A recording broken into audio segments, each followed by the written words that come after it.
Bueno, buenísimo.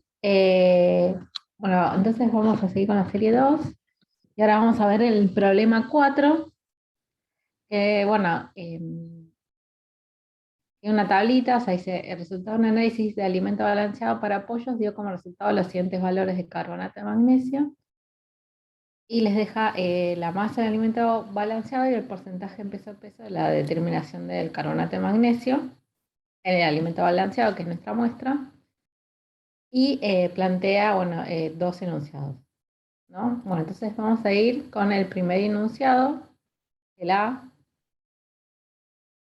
Dice, si las incertezas del método son despreciables respecto a las del muestreo, ¿no? O sea, nos está diciendo que las incertezas del método son prácticamente las que vienen del muestreo, o sea, no la de la determinación en sí, ¿no? O sea, por ejemplo, yo estoy determinando, bueno, carbonato de magnesio, lo que sea en muestras de agua, ¿no? Entonces, no sé, por ejemplo, cloruros.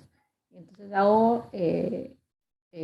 tengo la muestra de agua y hago la titulación para saber cuántos cloruros hay. Bueno, el error que cometo en la titulación es mucho más chico con respecto al error que yo cometo en ir a muestrear, no sé, por ejemplo, quiero saber cuántos cloruros hay en, no sé, en un arroyo. Entonces, muestreo distintos puntos del arroyo y a su vez, por cada punto, distintas muestras. Bueno, el error de muestrear en cada punto distintas muestras es mucho mayor que el de la determinación cuando yo voy al laboratorio y determino cuántos cloruros hay, ¿no?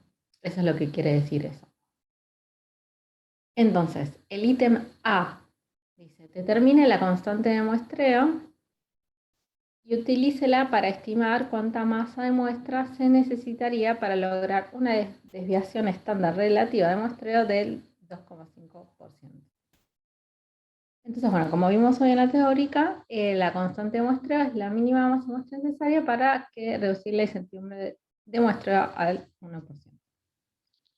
Entonces, la podemos calcular de la siguiente manera, ¿no? O sea, para nada masa de muestra y para nada deviación estándar relativa, yo puedo calcular por la definición la constante de muestreo eh, bueno, de mi muestreo que a mí me interesa, ¿no? Entonces, o sea, acá lo que estoy haciendo es les estoy presentando la fórmula por la cual se puede calcular la constante de muestreo, ¿no? Para nada de determinación que nos interesa, frente a las distintas variables que hay, que es la masa de muestra y la desviación estándar relativa del muestreo. Entonces, el problema lo que nos da es una tabla, ¿no? Entonces, en la tabla tenemos la masa del alimento balanceado y, o sea, como dije antes, y el porcentaje en peso de carbonato de magnesio, ¿no? Entonces, sabiendo esta información de cómo se calcula la constante de muestreo, lo que podemos hacer es, o sea, estos datos ustedes los pueden poner en el Excel y de ahí pueden calcular los valores que les interesan. Digo, o sea, lo pueden si quieren hacer a mano, pero creo que la cuenta del desvío estándar es, bueno, como medio fui aquí. Entonces, o sea, esto ustedes pueden ponerlo en el Excel y el Excel, o sea, el Excel, o sea, ustedes tienen la opción del promedio que se hace más fácil porque ponen los distintos valores y dividen por el número, ¿no? Pero si no en el Excel, o sea, ustedes pueden copiar la tablita del problema y ponen la función promedio, o sea, ponen abajo de la tabla, ¿no? Por ejemplo, el alimento balanceado, yo a mí lo que me interesa calcular es como la masa promedio, ¿no? Porque uno dice masa de muestra, bueno, pero ¿cuál masa? Bueno, hago un promedio de esa masa. Entonces, en la última fila de esa columna pongo igual y pongo promedio, ¿no? Si ustedes tienen el Excel en español y si la tienen en inglés, average. Entonces les va a aparecer cuando pongan les va a aparecer distintas funciones, ponen promedio, les aparece un paréntesis y ahí seleccionan las celdas y ahí les queda el promedio. Y lo mismo con el desvío estándar, ponen igual, desbest, y ahí seleccionan la celda, y les queda el desvío estándar. Llego para que nada, por un lado no pierdan tiempo haciendo estas cuentas cuando está la función en Excel, y además también se van familiarizando con estas herramientas del Excel, que bueno, que está bueno que las sepan usar. O sea, cualquier cosa igual, si cuando van a hacer el problema ven que no encuentran las funciones, nos pueden preguntar y ya quizás subimos con fotitos a un tutorial si es necesario. Bueno, entonces, nos dice determinar la constante de muestreo, ¿no? Entonces, para eso necesitamos saber la masa de muestra y la desviación estándar relativa, ¿no? Porque cómo se puede calcular la constante de muestreo. Entonces, nuevamente, dice masa de muestra. Bueno, pero ¿qué masa de muestra? Bueno, tomo un promedio de las determinaciones, ¿no? Justamente de las distintas muestras que yo tomé del alimento balanceado, y ese promedio es lo que voy a considerar como la masa de muestra. Y con respecto a la desviación estándar relativa del muestreo, hago un promedio de los valores que yo obtuve de mi determinación y calculo el desvío estándar de la misma. Y así puedo calcular la desviación estándar relativa.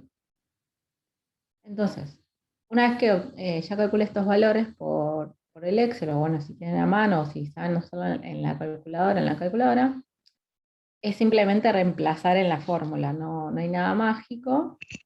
Reemplazo en la... Disculpe, sí, profe, una consulta. sí. ¿La desviación estándar es la de la masa o de la otra columna? Eso no me quedó del todo claro. Ah, no, no, del total, porque la desviación es, porque a vos lo que te importa es la desviación estándar como de la determinación. Entonces, como lo que vos querés saber es el porcentaje en peso del carbonato de magnesio.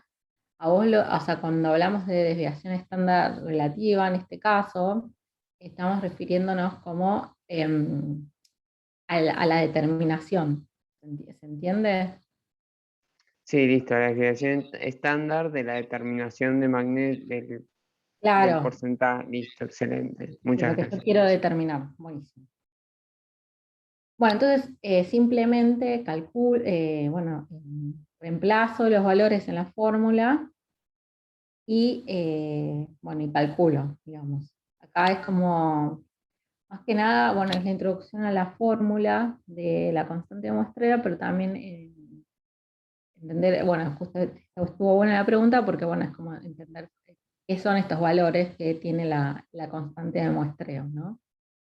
Entonces, bueno, una vez que tenemos el valor, ya hicimos la primera parte del ítem A, que es calcular la constante, y dice, utilícela para estimar cuánta masa de muestra se necesitaría para lograr una desviación estándar relativa de muestreo de 2,5%.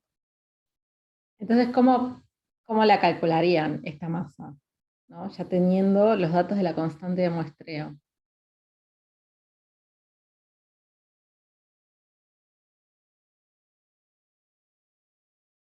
O sea, piensen que la fórmula es la constante de muestreo igual la masa por la desviación estándar relativa de muestreo. Entonces, ahí dice, utilice una vez la constante de muestreo, ya la calculamos, ¿no? Y el dato del problema es la desviación estándar relativa, que en este caso les está diciendo 2,5. O sea, para 2,5, ¿qué masa de muestreo, o sea, qué masa de muestreo necesito para poder lograr un Sería 2,5? la constante dividido el dato, no me acuerdo el nombre ahora, la desviación estándar relativa al cuadrado.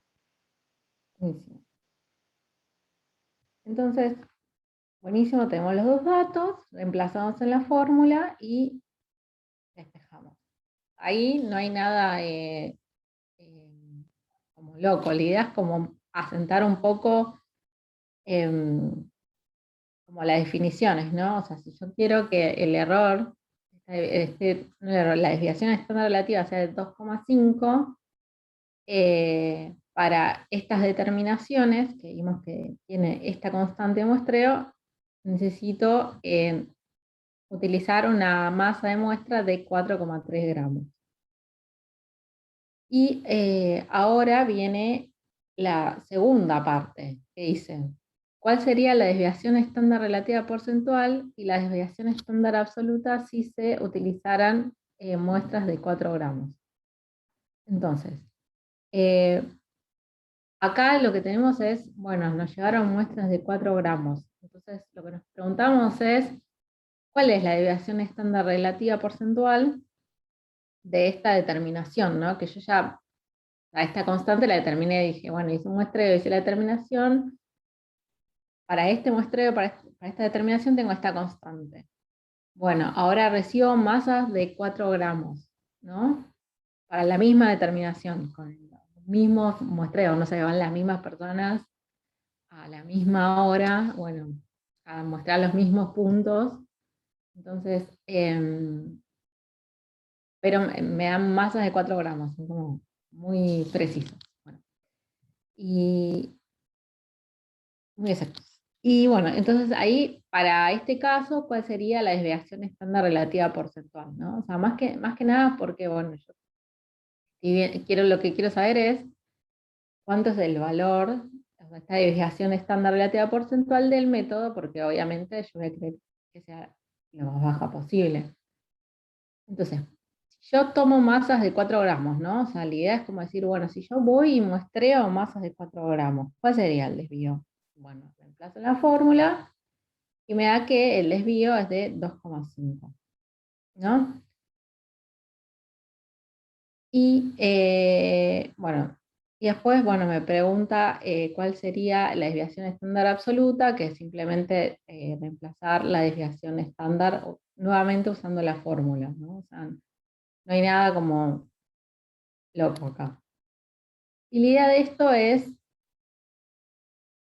que vean que cuando yo o sea, cuando yo tomaba muestras de aproximadamente 1 gramo, yo tenía una desviación estándar relativa porcentual de un poco más del 5%, ¿no? Y además un desvío estándar absoluto también, bueno, de un número, ¿no? Pero si tomo masas de muestra más grandes, o sea, de 4 gramos, veo que este valor baja, ¿no? Tanto la desviación estándar absoluta, como dicen en este ítem, como la relativa porcentual, ¿no? Entonces, esto es por ejemplo, yo tengo que hacer el diseño de un muestreo, ¿no? O sea, yo ya hice, no sé, muestré, hice la determinación y determiné la desviación estándar relativa porcentual. Y quizás me parece que es muy alta, digamos, para los estándares de esta determinación. Entonces, yo lo que puedo calcular con todas estas variables es ver cuánta masa la próxima vez que yo vaya a muestrear necesito tomar aproximadamente, ¿no? Acá dicen 4,00, pero digamos aproximadamente, para tener una desviación estándar relativa que sea más deseable a lo que yo busco, a lo que está en, no sé, está, ¿cómo se dice? Está estandarizado, ¿no? Se busca que para este tipo de determinaciones se busca que la desviación estándar relativa porcentual sea menor a tal número, ¿no? Entonces, acorde a eso, yo digo, bueno, si yo quiero esto, ¿cuánta masa tengo que muestrear, ¿no? Y obviamente trato que sea algo factible, porque uno podría decir, bueno, ¿y por qué no hago más masa? Bueno, porque después hay que cargarla la masa, es tipo, digo, uno podría como decir, siendo hipotético, va a decir, bueno, agarro una tonelada, como veíamos en la teórica, y tengo un error re bajito, pero digamos, no, en la práctica eso no es factible. Entonces, uno ve los estándares de las determinaciones, sabe que tiene que cumplir con que el error sea un mínimo de tal número, y así puede determinar cuánta masa más o menos tendría que ir a muestrear para que el error de la determinación cumpla con estos estándares. Así que bueno, esto sería un poco la idea de este problema.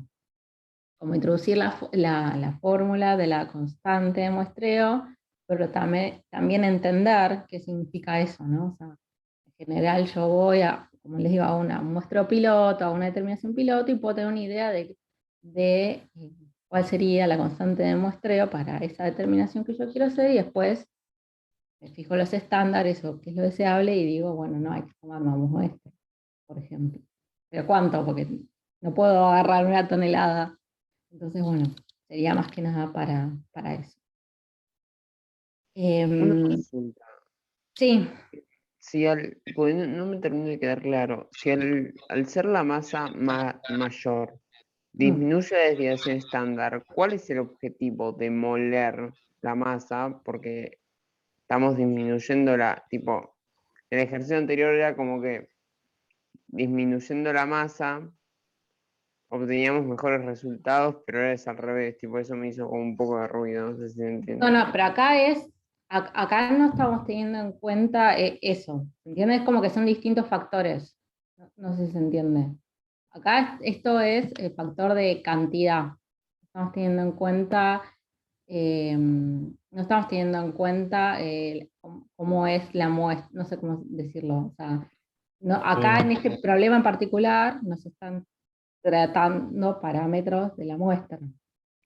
Sí, o sea, en el problema anterior lo que hacíamos era un tratamiento de la muestra, lo que hacíamos era molerla y eso era lo que nos cambiaba en la cantidad de masa que necesitábamos para obtener el mismo error.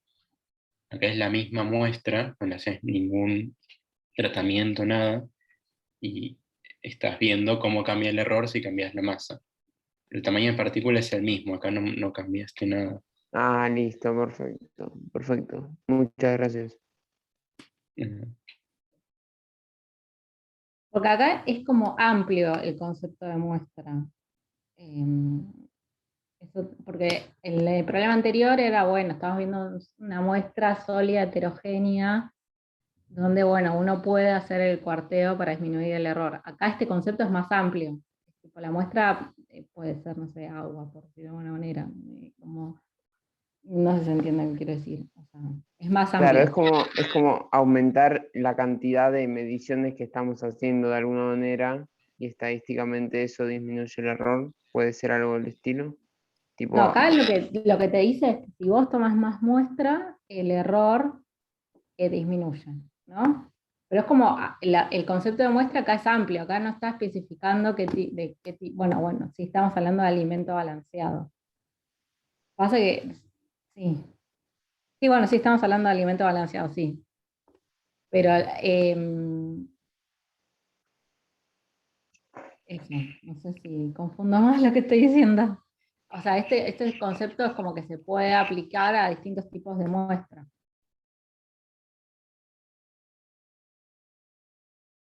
No sé si estoy está, confundiendo sí, más sí, ahora. creo que quedó claro, creo que Ok, quedó claro. Cualquier cosa pregunto, pero quedó claro. ok. Em, sí.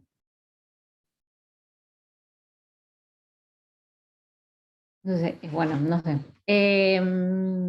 ¿Alguna otra duda?